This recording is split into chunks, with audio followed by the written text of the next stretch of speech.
Hello, నేను మీ Sesha Rao. YSR Congress party అధినేత జగన్మోహన్ రెడ్డి గారు ఇవాళ పల్నాడు వెళ్ళారు. నాగమల్లేశ్వరరావు అనేటువంటి కార్యకర్త ఏడాది క్రితం చనిపోయారు. ఆయన కుటుంబానికి సంబంధించిన బాధితులను పరామర్శించడానికి వెళ్ళారు. దాంతో అక్కడ గందరగోళం పరిస్థితి ఏర్పడింది. కానీ ఆయన వెళ్లాల్సింది ఏంటంటే, ముగ్గురు రైతులు పల్నాడులో ఆత్మహత్యకు పాల్పడ్డారు. అప్పులు బాధపడలేక. నిజమైనటువంటి సమస్య, వ్యవసాయ ఉత్పత్తులకి ధర లేదు. ప్రధానంగా పొగాకు, మిర్చి, శనగ ఇలాంటి వాటికి ధర లేదు, గిట్టుబాటు ధర లేదు. ప్రధానంగా వీటి మీదనే ఆంధ్రప్రదేశ్లో ఉండేటువంటి రైతులు ఆధారపడతారు. ప్యాడీ, శనగ, మిర్చి, పొగాకు, ఆక్వా వీటి మీద ఎక్కువ ఆధారపడతారు. వీటికి గిట్టుబాటు ధర లేకపోతే రైతులు వచ్చినటువంటి నష్టాన్ని భరించలేరు. వాస్తవంగా ఒకవేళ శనగకి రేట్ లేకపోతే ఆంధ్రప్రదేశ్కు సంబంధించిన మార్కెట్ రంగంలో దిగి కొనుగోలు చేయాలి. మార్కెట్ యొక్క విధి అది. మార్కెట్ని పెట్టడానికి కారణం కూడా అదే. ఆ మార్కెట్ విభాగం ఉన్నది కూడా అదికే. ఏవైనా సరే వ్యవసాయ ఉత్పత్తుల ధరలు గిట్టుబాటు ధరలు లేకపోతే ఇమీడియట్గా రంగంలో దిగి కొనుగోలు చేయాలి. కొనుగోలు చేసి నిల్వ చేయాలి ప్రభుత్వ గోడౌన్లో. ఆ తర్వాత రేటు వచ్చినప్పుడు అమ్మితే ప్రభుత్వానికి కూడా లాభం వస్తుంది. ఇలాంటి సంఘటనలు చాలా ఉన్నాయి.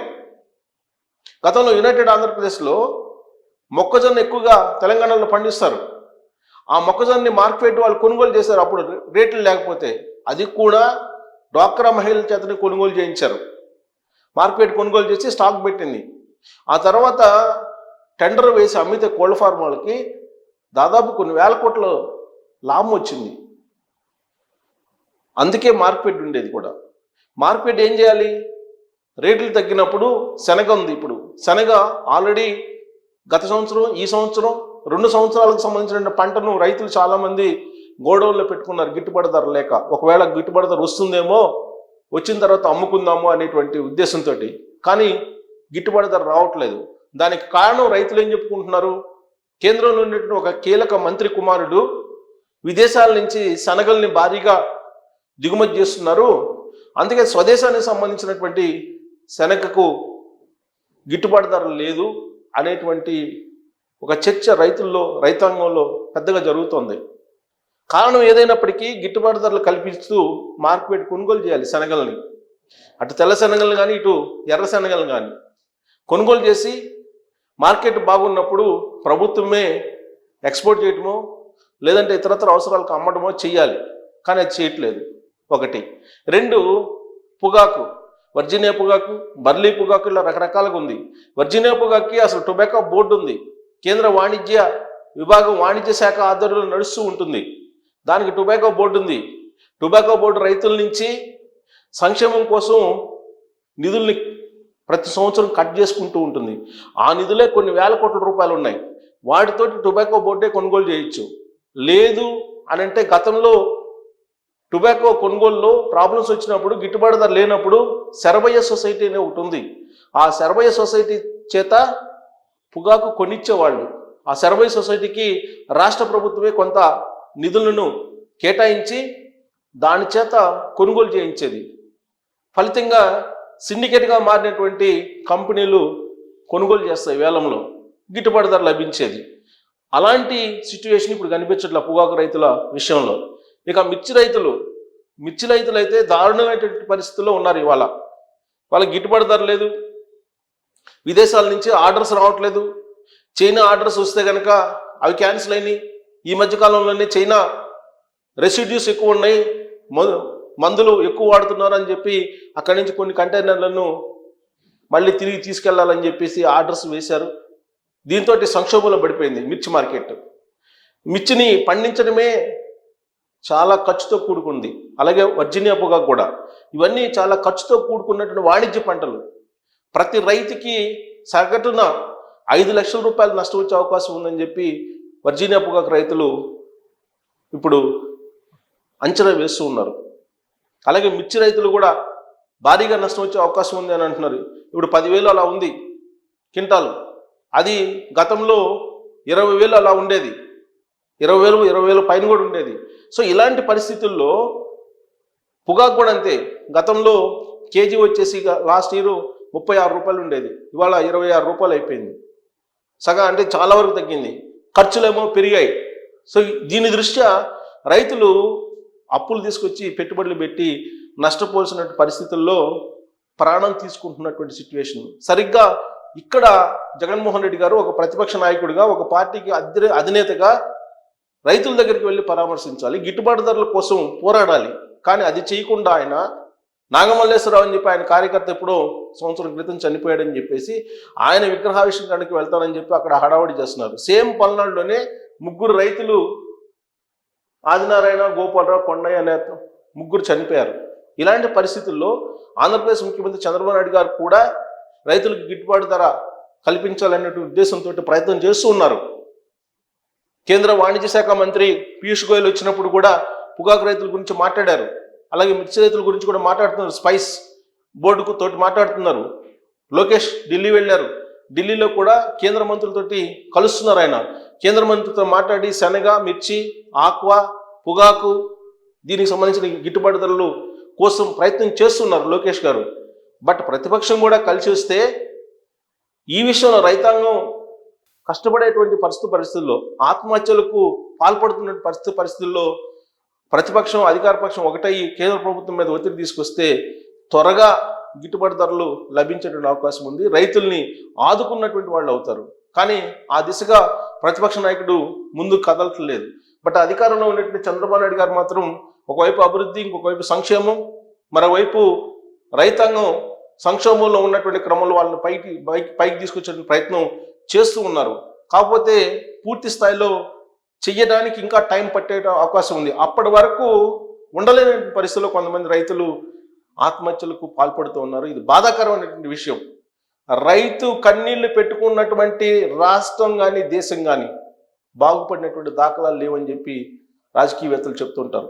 అలాగే ఆంధ్రప్రదేశ్లో రైతులు ఆత్మహత్యలకు పాల్పడుతూ ఉన్నటువంటి పరిస్థితి, గిట్టుబాటు ధరలు లేక. బట్ చంద్రబాబు నాయుడు గారు ప్రయత్నం చేస్తున్నారు, ప్రయత్నం చేయట్లేదు అంటలేదు. కాకపోతే త్వరితగతిన దానికి సొల్యూషన్ రావట్లేదు. అప్పటి వరకు ఓపిక పట్టలేక రైతులు చనిపోతున్నటువంటి పరిస్థితి, పిట్టల్లా రాలిపోతూ ఉన్నారు. సో ఇది బాధాకరం, దురదృష్టకరం.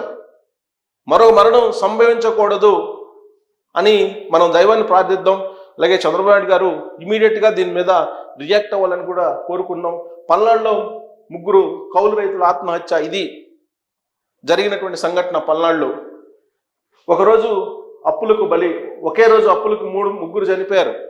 ఇది హృదయ విదారకరం, బాధించేటువంటి అంశం. రైతే రాజు అంటారు, రైతు లేనిదే మనం లేదంటారు. కానీ రైతు గురించి ఖచ్చితంగా వాళ్ళకి గిట్టుబాటు ధర ఇవ్వాలి అనేది లేదు. చంద్రబాబు నాయుడు గారు చాలా సందర్భాల్లో స్వామినాథన్ కమిటీ సిఫారసుల కోసం పోరాడారు. రాష్ట్రం నుంచి దేశం దాకా పోరాడిన సందర్భాలు ఉన్నాయి. కాబట్టి స్వామినాథన్ చెప్పిన దాని ప్రకారం గిట్టుబాటు ధరలు ఇవాళకి కూడా రైతులకు రావటం లేదు. ఆ విషయం చంద్రబాబు నాయుడు గారికి కూడా తెలుసు. బట్ ఆయన ఇనిషియేటివ్గా తీసుకొని ప్రయత్నం చేస్తున్నటువంటి తరుణంలోనే ఈ ఆత్మహత్యలు జరగడం అనేది బాధాకరం, దురదృష్టకరం. సో దీనికి సంబంధించిన న్యూస్ అన్ని పేపర్లో వచ్చింది, నేను చదివి వినిపిస్తాను. బాధిత కుటుంబాల పరామర్శన ఉన్నతాధికారులు. వ్యవసాయంలో నష్టాలతో అప్పుల పాలైన 3 రైతులు పురుగు మందు తాగి ఆత్మహత్య చేసుకున్న ఘటన పల్నాడు జిల్లాలో మంగళవారం జరిగింది. నాదెండ్ల మండలం నాదెండ్ల గ్రామంలోని రామాపురం కాలనీకి చెందిన నాసం ఆదినారాయణ 45 సంవత్సరాలు 7 సంవత్సరాలుగా తన ఎకరున్నరతో పాటు సుమారు 50కి పైగా ఎకరాలను కౌలుకు తీసుకొని మిర్చి, పత్తి, శనగ తదితర పంటలు సాగు చేస్తున్నాడు. వాతావరణ పరిస్థితులు అనుకూలంగా లేకపోవడంతో పాటు పైర్లు తెగుళ్లు బారిన పడడం, గిట్టుబాటు ధర లేకపోవడంతో సుమారు 70 లక్షల రూపాయలు అప్పులు పాలయ్యాడు. రుణదాతలు ఇంటికి వచ్చి ఒత్తిడి చేయడంతో తట్టుకోలేక గ్రామం సమీపంలోని పొలాల్లో సోమవారం రాత్రి పురుగు మందు తాగాడు. మంగళవారం ఉదయం ఆదినారాయణ మృతదేహాన్ని స్థానికులు గుర్తించారు. అదేవిధంగా మండలంలోని తూమాడు గ్రామానికి చెందిన సిరిపోయిన గోపాలరావు 44 సంవత్సరాలు తన 30 సెంట్లతో పాటు సుమారు 12 ఎకరాల పొలాన్ని కౌలుకు తీసుకుని వ్యవసాయం చేస్తున్నాడు. ఈ ఏడాది మిర్చి పైరుకు తెగులు సోకడంతో పెట్టుబడులు కూడా దక్కలేదు. పొగాకు పండించినా కొనేవారు లేకపోవడంతో నిల్వ చేసి పట్టాలు కప్పాడు. సుమారు 20 లక్షల మేర అప్పులు పాలయ్యాడు. సోమవారం సాయంత్రం తన ట్రాక్టర్ను అప్పు ఇచ్చినటువంటి వారు తీసుకెళ్లడంతో మనస్తాపానికి గురయ్యాడు.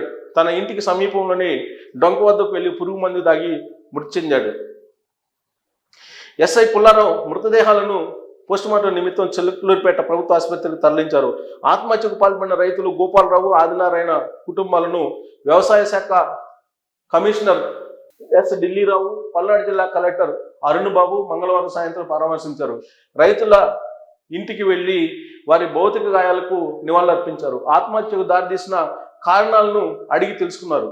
ప్రభుత్వ నిబంధనల ప్రకారం న్యాయం జరుగుతుందని కుటుంబ సభ్యులకు హామీ ఇచ్చారు. కాగా ఈపూరు మండలంలోని కొచ్చెర్ల గ్రామానికి చెందిన బండి కొండయ్య 52 సంవత్సరాలు 5 ఎకరాలు కౌలుకు తీసుకుని సాగు చేస్తున్నాడు. 3 ఎకరాల్లో మిర్చి, ఎకరన్నరలో వరి, అర ఎకరంలో పొగాకు సాగు చేశాడు. పండించినటువంటి పంటలకు గిట్టుబాటు ధర లేకపోవడంతో పెట్టుబడి కూడా రాక అప్పులు ఒక 4 లక్షలు తీర్చే మార్గం లేక మనస్తాపం చెంది కౌలుకు తీసుకున్నటువంటి పొలంలో వేప చెట్టు కూరేసుకుని ఆత్మహత్య చేసుకున్నాడు. మృతుని చిన్న కొడుకు ఫిర్యాదు మేరకు కేసు నమోదు చేసినట్టు ఎస్ఐ ఎంజి మహేశ్వరరావు తెలిపారు. ఈ న్యూస్ చదువుతుంటే గుండె బరువెక్కుతుంది. వాస్తవంగా ఒక రకంగా చెప్పాలంటే ఏడుపు వచ్చేస్తుంది. ఎందుకంటే రైతు కుటుంబం నుంచి వచ్చిన వాళ్ళకి ఆ బాధ ఏంది తెలుస్తుంది. బాధాకరమైన విషయం ఏంటంటే 3 రైతులు చనిపోతే ప్రతిపక్ష నాయకుడు వెళ్ళలా, వ్యవసాయ శాఖ మంత్రి వెళ్ళలా, అధికారులు వెళ్ళారు. వెళ్ళి నిబంధనల ప్రకారం మీ కుటుంబానికి సహాయం అందుతుంది అని చెప్పారు. ఇక్కడ ఇంకొక బాధాకరమైన విషయం ఏంటంటే ప్రజల పక్షాన నిలవాల్సినటువంటి మీడియా ఇలాంటి న్యూస్ని లోపల పేజీలు వేశారు. లోపల పేజీలో ఎక్కడో ఒక చిన్న కాలము వేశారు. దుర్మార్గం కదా ఇది. మీడియా ప్రజల పక్షాన ఉండాలి, ప్రజల గొంతులు వినిపించాలి. ఇలాంటి న్యూస్ని కూడా లోపల పేజీలో వేశారని అంటే ఇంక నేను ఏం మాట్లాడాలి? మీరే మాట్లాడండి, మీరే ట్రోల్ చేయండి.